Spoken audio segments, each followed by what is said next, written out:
Hello students, welcome to exam academy. Students, यहाँ पे आज हम लोग motion in a straight line के न्यूमेरिकल्स को डिस्कस करेंगे कि उसमें किस टाइप के न्यूमेरिकल्स हैं, और कुछ हम लोग लो लेवल और कुछ हाई लेवल के भी न्यूमेरिकल्स को यहाँ डिस्कस करेंगे।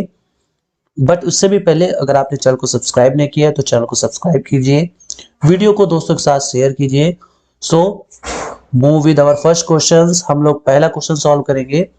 क्वेश्चन में कहा गया कि a cyclist moving on a circular track of radius 100 metre complete one revolution in 4 minute, what is the average speed and average velocity. देखिए, ये क्वेश्चन बहुत ही ज्यादा सिंपल है, समझिए ध्यान से। सपोज दैट ये हमने यहाँ पे एक सर्कुलर ट्रैक बना दिया है, ठीक है, और इस सर्कुलर ट्रैक का जो रेडियस है वो है 100 मीटर। अब कोई पर्सन है, मान लीजिए सपोज दैट ये कोई पर्सन है, अब वो इस ट्रैक को पूरा एक राउंड कंप्लीट लगाता है, कंप्लीट रिवॉल्यूशन कंप्लीट करता है। तो उस केस में क्या होता है यहाँ पर कि वो कितने मिनट में कंप्लीट करता है, तो ये रिवॉल्यूशन वो कंप्लीट करता है 4 मिनट में। सो हमें एवरेज स्पीड और एवरेज वेलोसिटी बतानी है। तो बताइए, जब भी हमें स्पीड निकालनी होती है, स्पीड इक्वल टू होता है डिस्टेंस अपॉन टाइम। तो डिस्टेंस कितना, तो बताइए एक पूरा राउंड जब ये लगाएगा तो ये डिस्टेंस हो जाएगी 2πr, और टाइम कितना लग रहा है, तो टाइम लग रहा है उसको 4 मिनट। तो अगर हम इसको सॉल्व करेंगे तो 2πr की वैल्यू 100 अपॉन 4 मिनट, ठीक है, 4 मिनट, मिनट को सेकंड में बदलेंगे तो 60 से मल्टीप्लाई कर देंगे, ठीक है, यहाँ पे 60 से मल्टीप्लाई कर देंगे। तो यहाँ पर ये जीरो से ये जीरो कैंसिल आउट हो जाएगा, तो आ जाएगा 20/24 पाई। और यहां से अगर हम 5 से 4 से कैंसिल आउट कर देंगे तो 5/6 पाई, ये इसकी वैल्यू आ जाएगी इतने मीटर पर सेकेंड। अब बात करें एवरेज वेलोसिटी की, तो एवरेज वेलोसिटी जो होगी वो हो जाएगी जीरो। क्यों? क्योंकि जहां से जब कोई भी पर्सन जब रिवॉल्यूशन कंप्लीट करता है तो रिवॉल्यूशन कंप्लीट करने का मतलब हुआ वो जहां से चलेगा वापस घूम के वहीं पे आएगा, तो उसका रिवॉल्यूशन कंप्लीट हो जाएगा। उस केस में डिस्प्लेसमेंट क्या होगा, उस केस में डिस्प्लेसमेंट क्या होगा, तो डिस्प्लेसमेंट होगा जीरो, इसलिए इसकी वेलोसिटी भी क्या होगी, जीरो। बढ़ते हैं नेक्स्ट क्वेश्चन पर। देखिए, अगला क्वेश्चन है कि a body travels with the first half of the total distance with speed v1 and second half with velocity v2, so can calculate average velocity. हमें एवरेज वेलोसिटी बतानी है। तो देखिए, हाफ डिस्टेंस, सपोज दैट मान लीजिए ये एक point है और ये एक पॉइंट, सपोज दैट मान लीजिए ये हमने ए है, ये है बी, और इनके बीच की डिस्टेंस जो है वो लेट से अभी हमने मान ली है 2x। तो इसमें कहा गया है कि x डिस्टेंस वो v1 स्पीड से चलता है, और अनदर x डिस्टेंस, क्योंकि हाफ की बात हो रही है तो अनदर x डिस्टेंस वो v2 स्पीड से चल रहा है। तो कह रहे हैं उस केस में एवरेज वेलोसिटी क्या होगी। देखिए, ये मोस्ट इंपॉर्टेंट क्वेश्चन है, मोस्ट इंपॉर्टेंट, आप इसको कंसीडर कीजिए। मोस्ट इंपॉर्टेंट क्वेश्चन है। जब भी डिस्टेंस सेम हो तो एवरेज वेलोसिटी का जो फार्मूला आएगा वो हम लोग यहाँ पर इसको डिराइव करेंगे। तो देखिए, एवरेज वेलोसिटी का जो फार्मूला होता है वो होता है total displacement upon total time. तो देखिए, अगर कोई ऑब्जेक्ट यहां से यहां जाता है तो वो कितनी डिस्टेंस चलेगा, that is 2x upon total time. तो बताइए x चलने में उसको कितना टाइम लगेगा, x upon v1, distance upon speed या डिस्टेंस अपॉन वेलोसिटी, और यहाँ पे x अपॉन v2, जो भी वेलोसिटी का मैग्नीट्यूड हो। v1 स्पीड से जा रहा है तो x अपॉन v1, और वो आगे नेक्स्ट v2 स्पीड से जा रहा है तो x अपॉन v2। जब हम यहाँ पे एलसीएम लेंगे तो बताइए x कॉमन होकर कैंसिल आउट हो जाएगा, तो वो आएगा 2v1 v2 upon v1 plus v2, ठीक है। तो इसका मतलब एवरेज वेलोसिटी का जो फार्मूला आया वो आया 2v1 v2 upon v1 plus v2। इसको हम लोग स्पीड में भी यूज कर लेंगे। एवरेज स्पीड जब भी हमें निकालनी होगी तो हम लोग क्या यूज करेंगे, 2s1 s2 upon s1 plus s2। Clear हो गई बात। देखिए, ये क्वेश्चन बहुत ही ज्यादा, ये जो फार्मूला है ये बहुत ही ज्यादा इंपॉर्टेंट है। हम उस जगह पे इस फार्मूले का यूज करेंगे जब ऑब्जेक्ट के थ्रू चलने वाली डिस्टेंस, ऑब्जेक्ट के थ्रू चलने वाली डिस्टेंस सेम हो, तो हम एवरेज स्पीड के लिए ये वाला फार्मूला लगा सकते हैं। बढ़ते हैं नेक्स्ट क्वेश्चन पे। अगला क्वेश्चन है कि a body travels a distance s1 with velocity v1 and distance यहाँ पे हमें रखना पड़ेगा s2, distance s2 with velocity v2 in the same direction, calculate average velocity of the body. हमें एवरेज वेलोसिटी बतानी है ऑफ द बॉडी की। ठीक है, तो देखिए सबसे पहले यहाँ पे एक बॉडी ये है जो इस तरफ जा रही है, ये s1 डिस्टेंस ट्रेवल करती है v1 वेलोसिटी के साथ, और दूसरी बॉडी ये है जो s2 डिस्टेंस ट्रेवल करती है v2 वेलोसिटी के साथ इन द सेम डायरेक्शन। तो correct calculate average velocity of the body, हमें एवरेज वेलोसिटी बतानी है। तो एवरेज वेलोसिटी इक्वल टू क्या होता है, total distance upon total time. Clear हो गई बात। तो यहां पर हम लोग करेंगे क्या, हो जाएगी जब हम एवरेज स्पीड या एवरेज वेलोसिटी बताएंगे तो total distance that is s1 plus s2 upon total time. तो देखिए पहले वाले को टाइम कितना लगेगा v1 अपॉन s1, दूसरे वाले को मतलब सॉरी ये नहीं होगा,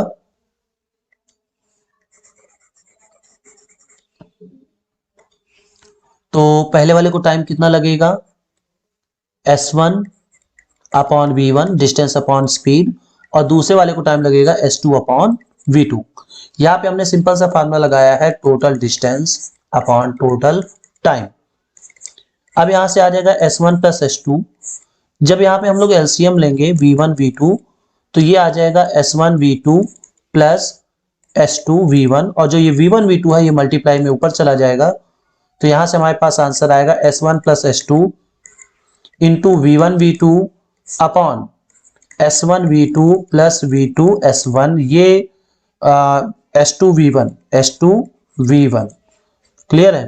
तो यहां हमारा आंसर हो जाएगा, जो हमारा आंसर होगा वो होगा average velocity equals s1 plus s2 into v1 v2 upon s1 v2 plus s2 v1, ये that is the answer.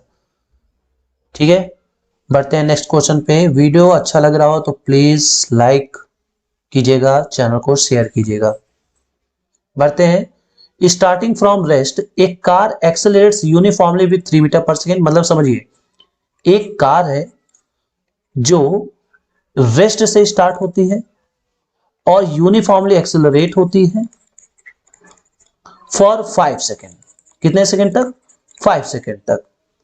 And then moves with uniform velocity, और उसके बाद क्या करता है ये यूनिफॉर्म वेलोसिटी यानी आफ्टर दैट ये यूनिफॉर्म वेलोसिटी के साथ चलना शुरू करता है, मतलब अब इसकी स्पीड नहीं बढ़ती है। तो करें draw a distance time graph for the motion up to 7 second. तो हमें इसका ग्राफ ड्रॉ करना है। तो देखिए बहुत ध्यान से समझिएगा यहां पर किस तरीके से हमें इसको सॉल्व करना है। ठीक है, तो देखिए ये मैंने यहां पे ग्राफ बना दिया।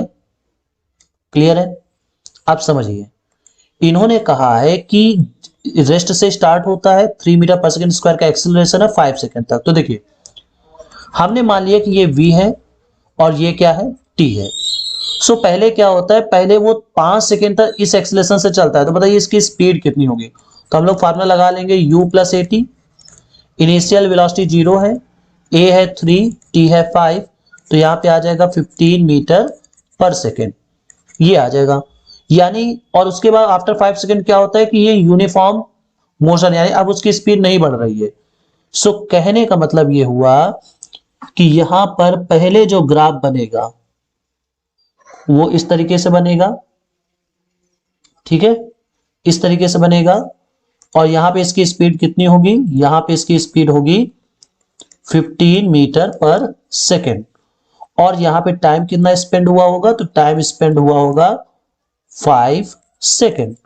अब इसके बाद ये स्ट्रेट लाइन में जाएगा। कैसे जाएगा, स्ट्रेट लाइन में जाएगा, तो ये इस तरीके से यहां इसका ग्राफ बन जाएगा।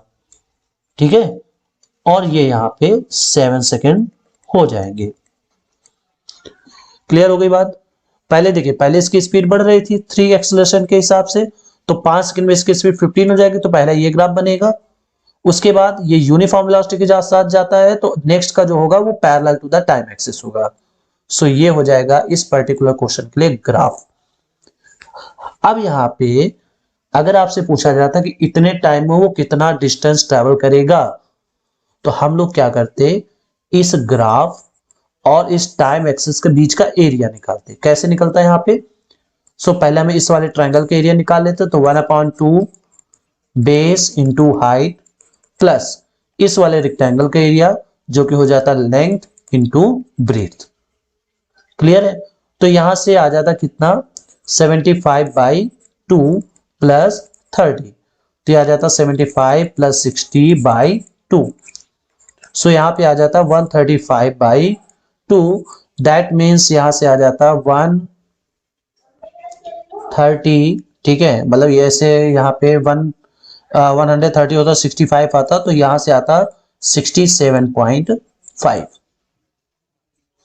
ठीक है, 60, एक मिनट, 6 टाइम्स, हाँ 67.5, इतने मीटर वो चलता, अगर आपसे डिस्टेंस पूछा जाता। बट यहाँ पे केवल ग्राफ के बारे में कहा गया, तो ये इसका सही आंसर हो जाएगा, ये इसका ग्राफ हो जाएगा। बढ़ते हैं नेक्स्ट क्वेश्चन पे।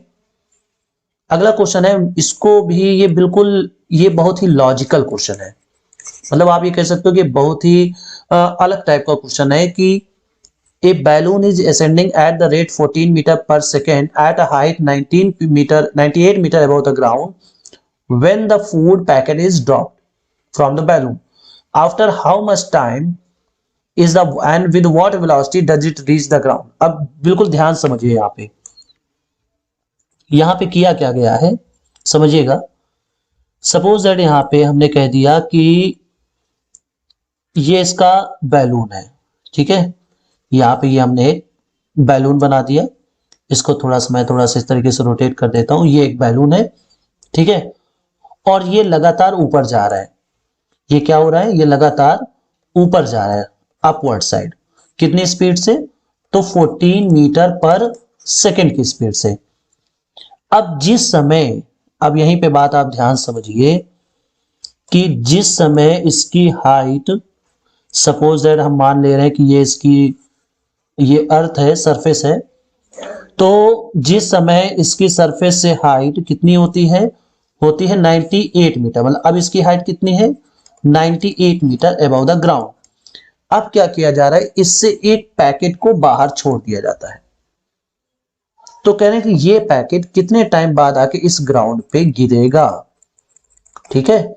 तो देखिए, जब इस पैकेट को छोड़ा जाएगा तो पहले तो ये पैकेट क्या होगा समझिए, जब इस पैकेट को छोड़ा जाएगा तो पहले ये पैकेट ऊपर जाएगा 14 मीटर पर सेकेंड के हिसाब से, उसके बाद फिर से ये नीचे आना शुरू होगा। तो देखिए, इस तरीके का अगर कोई भी क्वेश्चन मिलता है कि पहले ऑब्जेक्ट ऊपर जा रहा है देन आफ्टर नीचे आ रहा है, तो हम लोग उसको ओरिजिन मान लेते हैं जहां से इसको फेंका गया। तो कितनी हाइट से फेंका गया है 98 मीटर, तो इसका मतलब ये पहले जाएगा, यहाँ पे डिस्प्लेसमेंट पॉजिटिव मान लेंगे, और जब ये वापस आएगा तो यहीं पे सपोज यहाँ पे है, तो जब पहले ऊपर जाएगा डिस्प्लेसमेंट पॉजिटिव, नीचे आएगा डिस्प्लेसमेंट निगेटिव, और यहां पे आएगा डिस्प्लेसमेंट 0। अब जब इसके नीचे आएगा तो उस केस में जो डिस्प्लेसमेंट होगा वो हो जाएगा निगेटिव। डिस्प्लेसमेंट कैसा हो जाएगा, निगेटिव। तो हम लोग यहाँ पे y इक्वल्स लिखेंगे माइनस का 98 मीटर, क्योंकि यहां से इसकी सरफेस की हाइट कितनी है 98 मीटर। क्लियर है? अच्छा, u कितना है, तो u है 14 मीटर पर सेकेंड। सो हम लोग फार्मूला लगाएंगे y equal to u t minus half g t square. So पहले यही पूछा कि हाउ मच टाइम, उसको अर्थ के सरफेस पर आने पे उसको कितना टाइम लगेगा। तो y इक्वल्स कितना minus 98 equal to u i t यानी 14t माइनस हाफ, g की वैल्यू हम यहां मानेंगे 9.8 इंटू टी स्क्वायर। क्लियर है? तो यहां पे हम लोग क्या करेंगे, 14 से इसको डिवाइड करेंगे। 14 से जब डिवाइड करेंगे तो ये आ जाएगा -7 equal to t minus 0.7/2, sorry 0.7, 14 से डिवाइड किया है 0.7 टी स्क्वायर। तो बताइए, ये यहां से कैंसिल आउट 0 आया, तो बताइए यहाँ पे कितना सॉल्व करके आएगा। तो सबको हम अगर उधर उस साइड भेजेंगे तो आएगा 7t स्क्वायर, ठीक है, ये माइनस को उधर जाके प्लस हो जाएगा, माइनस 20t प्लस और फिर माइनस 140 इक्वल टू 0। ये हमें एक क्वाड्रेटिक इक्वेशन मिल चुकी है। अब इसी क्वाड्रेटिक इक्वेशन को हमें सॉल्व करना है। सॉल्व ना करें तो हम इसमें डायरेक्ट धाराचार्य वाला फार्मूला लगा देंगे। क्या होता है, minus b plus minus under root b square minus 4ac upon 2a। तो माइनस बी हो जाएगा प्लस का 20 plus minus under root b square that is 400 minus 4ac, तो ये हो जाएगा प्लस का 4ac, इस c की वजह से ही ये प्लस हुआ है, अपॉन में 14। सो जब हम इसको सॉल्व करेंगे तो ये लगभग लगभग आ जाएगा 6.12 सेकेंड। ठीक है, इसको आप सॉल्व कर लीजिएगा कि इस तरीके से 6.12 सेकेंड आ जाएगा। तो क्या किया गया है, फिर से एक बार हम आपको इसको समझा दें, समझिए इसको। देखिए किया क्या गया है, पहले यहाँ पे इस तरीके से दिया हुआ था कि एक बैलून ऊपर जा रहा है 14 मीटर पर सेकेंड की स्पीड से, और जब ये 98 मीटर की हाइट पे होता है तो यहां से एक पैकेट को छोड़ दिया जाता है। जब ये पैकेट नीचे आता है तो कहते हैं कितने टाइम बाद नीचे पहुंचेगा। तो जब भी कोई ऐसा क्वेश्चन आता है जिसमें कोई बॉडी ऊपर जा रही होती है या स्टेबल भी है, लेकिन अगर कोई बॉडी ऊपर जाके वापस ग्राउंड में नीचे आती है तो उस केस में हम उसके y को निगेटिव कंसीडर करते हैं और फिर ये वाला फार्मूला लगाते हैं। ठीक है, तो यहां से हमें टाइम या फिर जो भी गिवन मालूम करना होता है वो मिल जाता है। क्लियर हो गई बात। तो ये यहाँ पे इसकी t की वैल्यू निकल आई। अब इसमें पूछा गया है कि कितनी स्पीड से आएगा ये। तो देखिए ये बहुत ही आसान क्वेश्चन है, समझिए। जिस समय इसको ऊपर की तरफ फेंका गया था उस समय इसकी पैकेट की स्पीड थी 14 मीटर पर सेकेंड।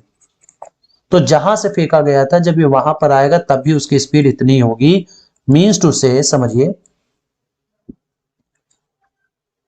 जैसे इसको यहां से फेंका गया था तो जब वापस से यहां पे आएगा इस पॉइंट पे जहां डिस्प्लेसमेंट 0 है, उसकी स्पीड हो जाएगी 14 मीटर पर सेकेंड। अब इसको कितना चलना है, 98 मीटर चलना है नीचे, और हमें v बताना है, जबकि g इक्वल टू दिया हुआ है 9.8 मीटर पर सेकेंड स्क्वायर। तो इसको सॉल्व करने के लिए हम कौन से इक्वेशन का यूज करेंगे, थर्ड इक्वेशन ऑफ मोशन का। v square equal to u square plus 2gh। U square means 14 का स्क्वायर प्लस 2g और h। अब देखिए यहां पे करेंगे क्या, समझिए, ये 14 का स्क्वायर है, इसमें करेंगे क्या, इसका पॉइंट हम इस 2 के साथ लगाएंगे तो ये 0.2 हो जाएगा। इन दोनों से हम 7 और 7 बाहर करेंगे और इसको लिखेंगे 14 का स्क्वायर। ये क्या है, वी स्क्वायर। तो यहां से वी स्क्वायर इक्वल टू 14 का स्क्वायर कॉमन आ जाएगा, इन ब्रैकेट बचेगा 1 प्लस, और इधर 7 7 जा 49, 49 इंटू 2 यानी 9.8। सो यहां से आ जाएगा 14 का स्क्वायर इंटू 10.8। क्लियर हो गई बात। अब जब हम लोग इसका स्क्वायर रूट लेंगे तो स्क्वायर रूट में v इक्वल्स इस 14 का, तो 14 बाहर आ जाएगा, और इसकी वैल्यू कितनी होगी, तो इसकी वैल्यू होगी लगभग 3 पॉइंट समथिंग। ठीक है, 3 पॉइंट समथिंग, मतलब अगर हम इसका एक्यूरेट अगर निकाला जाए तो ये आएगा लगभग 3.28। सो जब हम इसको 14 से मल्टीप्लाई करेंगे तो ये आ जाएगा 45.9 लगभग, मतलब ये अप्रॉक्सीमेट इसकी वैल्यू आ जाएगी। देखिए फिजिक्स में क्या होता है कि क्वेश्चंस के आंसर्स थोड़ा वेरी कर सकते हैं अकॉर्डिंग टू कैलकुलेशन, लेकिन लगभग आंसर मैच होता है। तो यहाँ पे आंसर आ जाएगा 45.9 मीटर पर सेकेंड जब वो इससे स्ट्राइक करेगा। क्वेश्चन थोड़े लॉन्ग है बट वेरी इजी क्वेश्चंस, कहने मतलब थोड़े से लॉजिकल क्वेश्चंस हैं बट सही है। तो यहाँ पे ये सब पूरा आ गया, आई होप आपको समझ में आ गया होगा। बढ़ते हैं नेक्स्ट क्वेश्चन पे। अगला क्वेश्चन है, कहा जा रहा है कि a body falling freely under passes to under gravity, यहाँ पे ग्रेविटी लिखना भूल गए हैं, ठीक है, मिस हो गया यहाँ पे, अंडर ग्रेविटी। फिर आगे इसमें कहा गया है कि 2 point passes 30 metre apart in 1 second. समझिए ध्यान से, सपोज दैट एक पॉइंट ये है, एक पॉइंट ये है, इनकी बीच की डिस्टेंस है 30 मीटर। तो इस डिस्टेंस को वो 1 सेकेंड में क्रॉस कर देता है। So can I find from what point above the upper point it begin to fall, upper point के ऊपर वो किस पॉइंट से उसने गिरना शुरू किया था। मतलब अगर मान लीजिए यहां से ये गिरना स्टार्ट हुआ है तो इन दोनों के बीच की डिस्टेंस जो कि 30 मीटर है उसको वो 1 सेकंड में क्रॉस कर देता है। तो पूछा है कि ये हाइट कितनी है। तो सपोज दैट हम मान लेते हैं ये हाइट h है, ये हाइट h है और उसको यहां से यहां तक, अब बात ध्यान समझिए, अगर उसको यहां से इधर तक आने में t टाइम लगा हो तो सिंपल सी बात है इसको यहां से यहां तक आने में t+1 सेकंड का टाइम लगेगा क्योंकि ये 1 सेकंड ज्यादा है। तो फ्रीली फॉल हो रहा है, इसका मतलब u 0 है। तो अगर हम यहां से एच ए निकाले, एच ए मीन्स एच से ए की हाइट, तो वो हो जाएगी you t plus half g t square. Clear है। उसके बाद अगर हम एच बी निकालें, मतलब यहां से लेके इस पॉइंट से लेकर के इस बी वाले पॉइंट तक की हाइट, तो फिर तो भी यही होगा एच टी मतलब यू टी प्लस हाफ जी, लेकिन अब टी की जगह पे होगा t+1 का होल स्क्वायर क्योंकि इधर इस ड्यूरेशन में उसको 1 सेकंड लग गया है। आप क्या करेंगे, दोनों को माइनस करेंगे। तो जब हम h b minus h a करेंगे तो यहां से 1/2 जी कॉमन आ जाएगा, इन ब्रेकेट t+1 का स्क्वायर माइनस टी स्क्वायर। अब बताइए इस पूरी डिस्टेंस में से जब ये एच ए वाली डिस्टेंस सब्ट्रैक्ट की जाएगी तो ये 30 मीटर आएगा। तो हम लोग यहां पे लिखेंगे 30 मीटर 1/2 जी। तो जी की वैल्यू हम यहां पे लोग कितना कंसीडर कर सकते हैं, हम लोग कंसीडर कर सकते हैं 9.8। वैसे अगर 10 कंसीडर करते तो और भी ज्यादा इजी हो जाता, बट कोई नहीं, हम लोग 9.8 कंसीडर कर लेते हैं। अब यहां से जब इसको हम एक्सपेंड करेंगे तो क्या आएगा, A square plus B square plus 2ab और माइनस टी स्क्वायर। सो इससे ये कैंसिल आउट, 2 से कैंसिल आउट 4.9 टाइम्स। तो यहां से 1 प्लस 2t इक्वल्स कितना आया, ये आया है 30/4.9। क्लियर हो गई बात। अब हम लोग क्या करेंगे, देखिए यहां पे ये बात बिल्कुल समझ लीजिएगा ध्यान से कैसे सॉल्व किया गया। देखिए यहां पे इधर इस जगह से इसको छोड़ा गया तो यहां से यहां आने पे हमने ये कंसीडर किया कि उसको टी टाइम लग रहा है। कितना टाइम लग रहा है, टी टाइम लग रहा है। तो बी तक आने में कितना टाइम लगेगा, t+1 टाइम लगेगा क्योंकि 1 सेकंड में क्रॉस करता है। तो हमने यहां से यहां तक की हाइट निकाली, इस फार्मूले का यूज किया, फिर इस पॉइंट से बी पॉइंट की हाइट निकाली, इस फार्मूले का यूज किया और दोनों को सब्ट्रैक्ट कर दिया। जब दोनों को सब्ट्रैक्ट करेंगे तो इनके बीच की ए से बी के बीच की डिस्टेंस आएगी जो कि है 30 मीटर। क्लियर है। अब यहां से हम लोगों ने क्या किया समझिएगा, यहां से जब हम 2t निकालेंगे तो 2t इक्वल्स आ जाएगा 300/49 माइनस 1। तो जब हम लोग एलसीएम लेंगे 49, सो यहां पे आ जाएगा 251, ये आ जाएगा 2t। सो t इक्वल्स कितना आ जाएगा 251/98। इतने सेकेंड उसको लगे। और ये टी टाइम हमने कहां से माना था, उस पर्टिकुलर पॉइंट से लेकर के ए पॉइंट तक आने में लगा टाइम, यानी इसको यहां से यहां तक आने में इतना टाइम लगा। लेकिन हमें टाइम नहीं बताना है, हमें क्या बताना है, ये कितनी हाइट से छोड़ा गया है। तो अब हम लोग यहाँ पे जो एच ए था उसमें इसकी वैल्यू रख देंगे। तो एच ए इक्वल टू क्या होगा, u t plus half g into t square plus 251/98 का होल स्क्वायर। क्लियर। तो यहां से आ जाएगा 4.9 इंटू 251 इंटू 251 अपॉन 98 इंटू 98। सो जब यहां से पॉइंट हटाएंगे यहाँ 10 आ जाएगा तो इससे ये कैंसिल आउट हो जाएगा 2 टाइम्स। सो यहाँ पे आएगा 251 इंटू 251/20 इंटू 98। तो ये पूरी वैल्यू हम लोग सॉल्व कर लेंगे। ठीक है, ये पूरी वैल्यू हम लोग सॉल्व कर लेंगे और सॉल्व करने के बाद इसका जो आंसर आएगा वो आएगा लगभग 32.1 मीटर।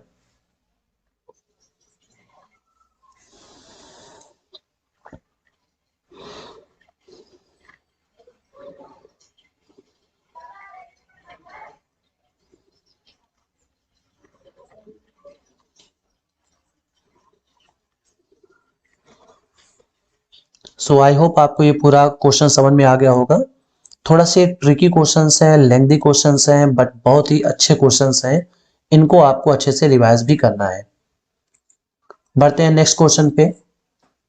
अगला क्वेश्चन है कि from the top of a tower of 100 metre in height a ball is dropped and at the same another ball at the same path, यहाँ पे पाथ भी मिस हो गया है, एट द सेम पाथ, ठीक है, at the same path another ball is projected vertically upward with the from the ground with velocity of 25 meter per second. Find when and where the two ball will meet. अब बिल्कुल आप ध्यान से समझिए क्या इसमें कहा गया है।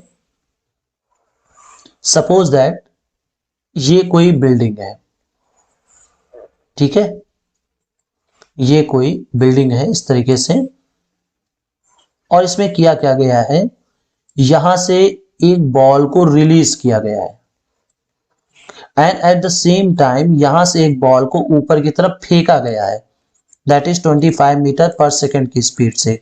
इसकी जो हाइट है वो है 100 मीटर।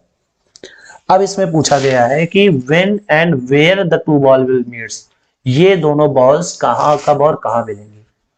तो इस क्वेश्चन का जरा लॉजिक समझिए। फर्स्ट बॉल कुछ डिस्टेंस ट्रेवल करेगी, सेकेंड बॉल भी कुछ डिस्टेंस ट्रेवल करेगी, लेकिन ये जिस भी पॉइंट पे मिलेंगी इनके थ्रू जो टोटल डिस्टेंस का सम होगा वो होगा 100 मीटर। ये बात आपके समझ में आ गई।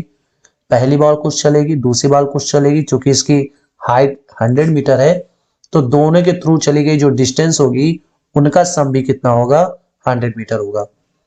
सो S1 पहले निकाल लेते हैं। तो S1 के लिए u इक्वल टू 0 है, तो यहां से क्या आ जाएगा, ut plus half gt square. Okay, अब S2 की बात करें तो S2 किस स्पीड से फेंका गया, 25, सो 25t minus half gt square. अच्छा, दोनों के लिए टाइम भी सेम होगा, ऐसा नहीं हो सकता कि ये इससे 5 सेकंड बाद मिला है तो ये इससे 3 सेकंड बाद मिलेगा, नहीं, दोनों के लिए टाइम जो मिलने का टाइम होगा वो सेम होगा। अब चूंकि ये ऊपर की तरफ जा रहा है, अपवर्ड डायरेक्शन है, इसलिए हमने माइनस यूज किया है, तो इक्वल टू कितना आ जाएगा, 100। तो इसे cancel out, so 25t equal to 100 metre. So यहां से t इक्वल टू कितना आ जाएगा, 4 सेकेंड। ठीक है, इतना ये आ जाएगा 4 सेकेंड। ये बात समझ में आ गई, क्लियर हो गई बात। यहां से कितना आ जाएगा, 4 सेकेंड, यानी 4 सेकेंड बाद ये मिलेंगे। अच्छा, ये भी इसमें पूछा गया है कि where the ball will meet, तो सिंपल सी बात है, इस t की वैल्यू अगर हम S1 में रखेंगे तो हमें फ्रॉम द टॉप पोजीशन पता चलेगी, और अगर हम S2 में रखेंगे तो फ्रॉम द बॉटम पोजीशन पता चलेगी। तो चलिए हम S2 में रखते हैं, तो S2 equal to ut minus half g into t square. ठीक है, सो यहां से आ जाएगा 100 माइनस इधर से आ जाएगा 98 इंटू 8, सो यहां से आ जाएगा 100 माइनस 8 8 जा 64 कैरी 6 72 78, सो यहां से आ जाएगा 21.6 metre from the bottom, bottom से 21.6 मीटर की डिस्टेंस पर मिलेंगे। क्लियर हो गई बात। आई होप आपको ये पूरा क्वेश्चन समझ में आ गया होगा। अगर हम वहां टॉप की बात करते हैं, ठीक है, टॉप से, तो टॉप से कितना होता है, 78.4 मीटर फ्रॉम द टॉप। ठीक है, इतनी बात समझ में आ गई। तो ये क्वेश्चंस जो आज मैं बता रहा हूं ये लॉजिकल हैं, but are very interesting questions. बढ़ते हैं लास्ट क्वेश्चन पे। लिखा हुआ है, a body is dropped from rest at a height of 150 metre and simultaneously another body is fall from the rest from a point of 100 metre above the ground। देखिए समझिए ध्यान से, यहां पे एक पॉइंट है जो 150 मीटर की डिस्टेंस पे, और फिर यहां पे एक पॉइंट है जो इस ग्राउंड से 100 मीटर की डिस्टेंस पे है। तो कहते हैं एक बॉडी यहां से छोड़ी जाती है, एक बॉडी यहां से छोड़ी जाती है, तो इनके बीच का what is their difference in their height after 2 second and 3 second. 2 और 3 सेकेंड के बाद देखिए दोनों की इनिशियल वेलोसिटी 0 है, इसका मतलब यह हुआ कि दोनों सेम डिस्टेंस ट्रैवल करेंगे, same distance eight every second, eight every second. मतलब ये क्वेश्चन वास्तव में कैलकुलेशन वाला है ही नहीं, हमें यहाँ पे लॉजिकल मालूम होना चाहिए। वैसे कैलकुलेशन से भी कर सकते हैं, लेकिन लॉजिकली अगर सोचें तो वो दोनों ऑब्जेक्ट हर एक सेकंड में सेम डिस्टेंस ट्रेवल करेंगे। इसका मतलब जो डिफरेंस इनके बीच में पहले था दैट इज 50 मीटर, वही हर सेकंड रहेगा। ठीक है, at every second the difference in their height will be 50 metre, doesn't matter कितना टाइम। तो आगे इसमें यह भी पूछा गया कि does the difference in height vary with time, so answer is no. जो हाइट है वो टाइम पे वेरी, जो डिफरेंस इन हाइट है वो टाइम पे वेरी नहीं करेगी। अभी भी 50 है, बाद में भी 50 मीटर ही रहेगी। आई होप आपको ये सजेशन बहुत इंटरेस्टिंग लगा होगा। लाइक कीजिएगा, शेयर जरूर कीजिएगा। मिलते हैं नेक्स्ट वीडियो पे।